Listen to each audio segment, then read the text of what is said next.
In this video, we're going to start talking about some triangles and using what we've learned about sine, cosine, tan to find and identify some unknowns within right triangles.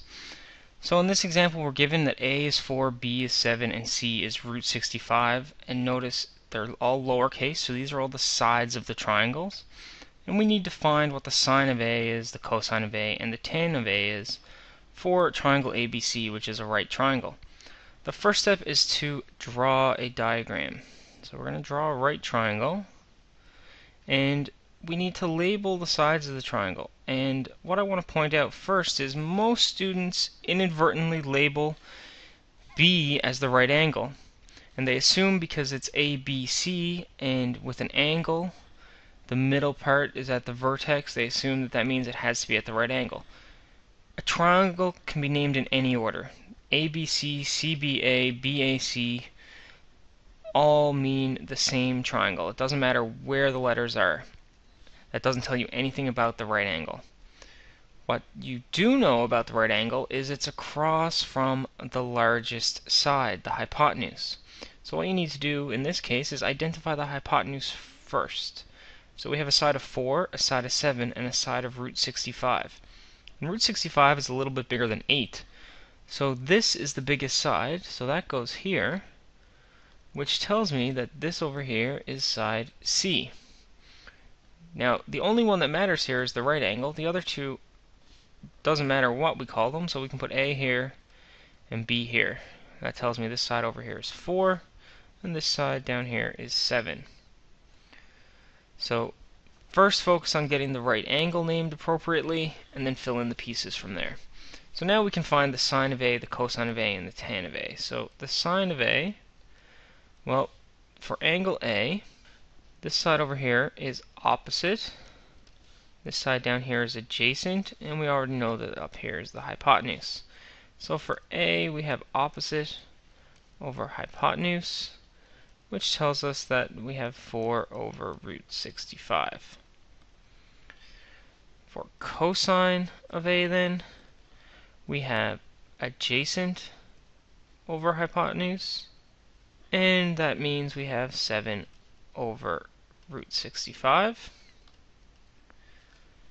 And finally, tan of A is opposite over adjacent,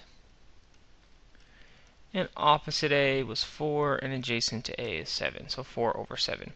And that's the sine, cosine, and tangent for angle A.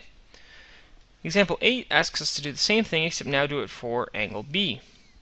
So for angle B, the side down this way is opposite, and right here is adjacent. So we're working in the green there now. This is still the hypotenuse across from the 90. That doesn't change. So the sine of B then is still opposite over hypotenuse. But because our angle changed, opposite is now 7, hypotenuse is root 65. Cosine of B is still adjacent. The rule doesn't change, adjacent over hypotenuse. But because the angle changed, the side that's now called adjacent is 4 over root 65. And the tangent for B is going to be opposite over adjacent still. And opposite now is 7, and adjacent is 4. So if the position or the angle changes, then what's called opposite and what's called adjacent changes, so our ratios are different for each angle. We're going to quickly talk about the procedure for solving a right triangle. Solving a right triangle means identifying all the unknown parts.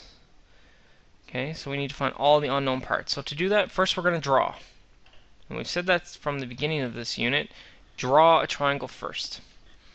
Then you're going to express the unknown parts in terms of what you know. So in terms of something that you know. So if you know two sides, we're going to use Pythagorean to find the other side. If we know two angles, we're going to use the sum of the angles is 180 to find the other angle. Once we find all the values, we can always check to make sure all the angles add to 180. and that the sides obey the Pythagorean theorem. Because remember, right now we're only working with right triangles. Everything is going to be for a right triangle. Another thing that you should check, and to help you draw your diagrams, the largest side is always opposite the largest angle, and the opposite is always true. The smallest side is always opposite the smallest angle. So those are things to keep in mind when we solve a right triangle, or find all the unknown pieces. In the next few lessons, we're going to start working through actually solving some triangles. As long as you're comfortable writing the trig functions for the angles within a triangle and you can draw the correct sketch, then there's no reason you shouldn't be able to work through solving some right triangles. So hopefully you understood that quick example at the beginning, and we'll see you in the next lesson when we start using that to actually solve some triangles.